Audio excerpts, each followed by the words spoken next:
Now, U.S. intelligence officers have been in South Africa this past week to discuss the situation in Mozambique. Increasing political tension and a looming civil uprising have put Mozambique on a knife's edge as the country awaits the findings of an investigation into the October elections. But for more on this story, we speak now to South Africa's SABC's News International editor, Sophie Mokoena. Sophie, good morning. Now, of course, people spotting U.S. military aircraft and talking about that. And this, of course, relates to what's happening in neighboring Mozambique. So what are the latest developments post the elections and the uprisings that we've seen?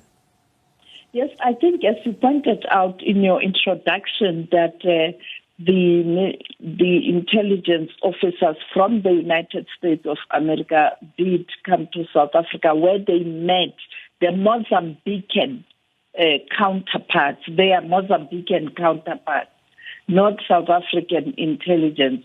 They were talking about the situation in Mozambique. Now, we just got information and pictures of a military aircraft in Kruger Airport, which is a border with Mozambique, and this is supposed to be an American plane. So we don't know why that plane is there, and we are still trying to get confirmation from the Department of Defense to check whether indeed this is a U.S. military aircraft and whether they know about it. But the truth of the matter is that the situation is very tense in Mozambique.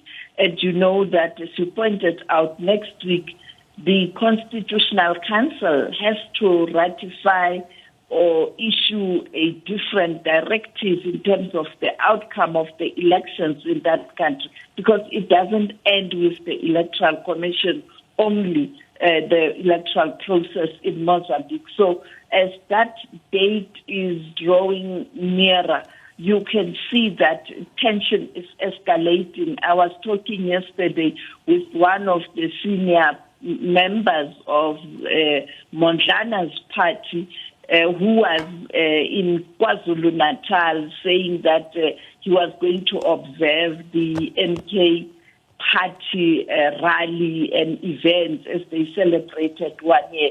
As you saw, that there were international guests, including ZAPU, some guests from the DRC, saying that they are watching the situation, and their leader, who is in exile in Europe, in Sweden particularly, he will issue a statement and directive. So that tension is escalating ahead of that announcement by the Constitutional Council. And just a quick one, Sophie, what is the U.S.'s interest in Mozambique?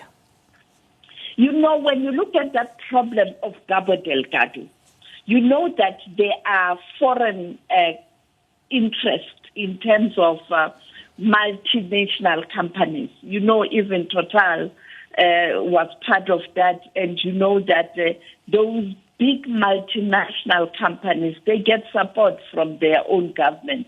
The issue of oil and gas in that region has led to the scramble for control or in making inroads in terms of the relationship with the government, or, you know, trying to get those resources there in that country, particularly after the Ukraine war, where there was a problem in terms of gas supply in Europe, and countries were looking for alternatives when they took a decision to impose sanctions on Russia.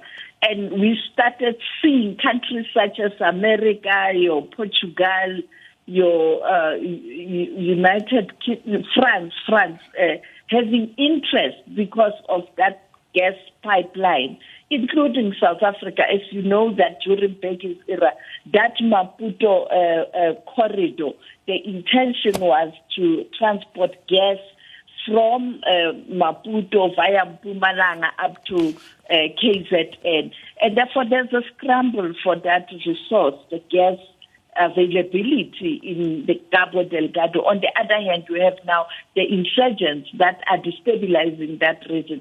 So they were there technically with technical expertise to assist the Mozambique government, different countries, including the SADC. You'd recall they did deploy troops, and Rwanda also deployed troops. In fact, the Rwandan contingent is still there in Cabo Delgado.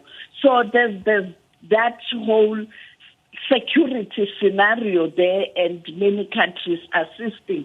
And I think that has to do with that also in terms of they've been there, they've been supplying technical assistance, and now I think they are trying to look at this latest security challenge in that country now. Sophie, thank you so much for that. That's SABC News International Editor Sophie Mokoena on the latest with neighboring Mozambique.